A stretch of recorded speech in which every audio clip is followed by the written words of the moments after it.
Hey there. So I had a client recently share with me, I've been doing a lot of talking about this inner guidance stuff. And she asked me, she's like, what do you do when, like, I don't even really know what I want? I don't know. Um, I have all these ideas of what I think I want, but I don't know which one is right. And even when I think of some of these, I don't even think it's possible. And then, you know, and then I start to get an inkling that I should go in this one direction, but then I freeze because I'm afraid I'm going to get it wrong. So like, how do I do that? Like, how do I work with that part of me? Or how do I move past that? Right. And so one of the places I always start with clients on is like, we're taught to make decisions from here, from our brain, from our logic, from our reason. And we love our brain and our logic and our reason.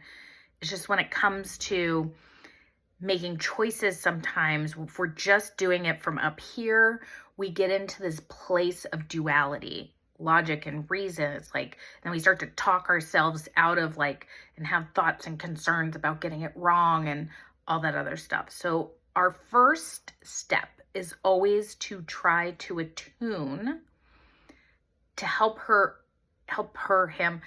them hear which one's actually my inner guidance. Like, there is usually indications inside of us that tell us the direction we're being pulled to go in. But sometimes if we're in, again, a lot of mental thinking, we can get shut down. So the first step would be to take a deep breath, put your hand on your heart, maybe a hand on your belly, because we want to really be listening in more from our body. Inner wisdom for me tends to show up more as like words or a sense of like a pull or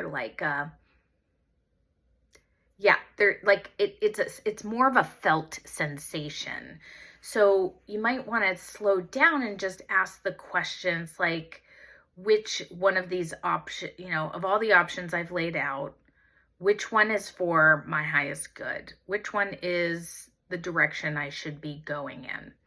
And I might even name them. I might even do one at a time. Like, is it for my highest good to, let's say, leave this job? And then I'm going to listen in. And when I'm listening in, what I mean is like, I'm kind of attuning to like this area, or in my stomach is where I tend to feel it. Do I feel contracted, or does it feel expansive? And it feels contracted, then I like, okay, that's information. That's usually a sign we're not going in the right direction. So then it might be, so is it for my highest good to stay?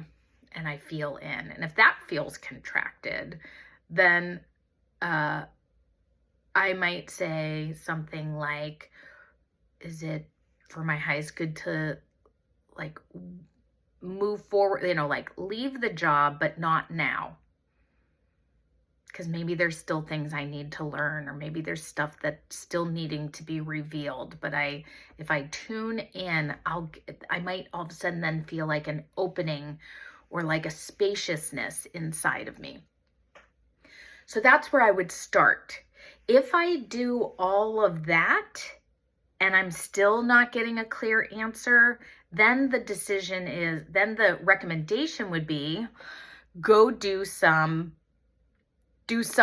like freeform writing, which is like stream of consciousness writing. You could journal. It means that you have too much mental chatter or beliefs or stuff coming up to get access to your truth, to that inner wisdom. I might go take a walk. I might go scream into a pillow. I might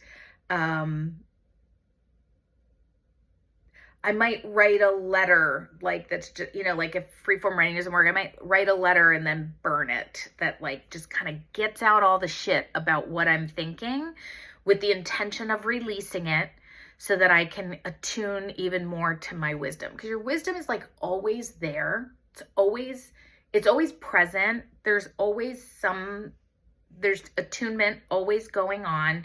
It's just that sometimes we have clouds in the way, like not actual clouds, but like, you know, it's like the sun. The sun is always there. Sometimes the earth is turned, so we're seeing nighttime. Sometimes there's clouds, so we can't see it, but the sun is always there, as is your wisdom and your inner guidance.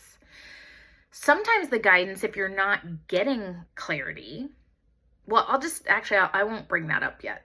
I just want to like have, you know, it's like to that person that was asking that question, it's like, first and foremost, remember, I have the wisdom in me at all times. I'm always connected. It's always available, meaning it's there.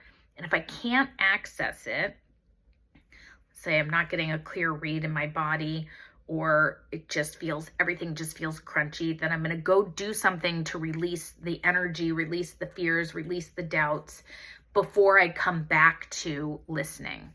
And so that's step one. There's so much more that I could talk about here, but I just thought, given what she asked, I get clients asking me that a lot, get friends and family asking me that a lot. Like, how do I listen? How do I know? How do I trust? And that's part of the step. That's one of the steps to being able to listen, and just a new context to live in. It's always there. It's always available. And if you can't access it or feel it, you got to clear the path for a little bit before you'll be able to hear it.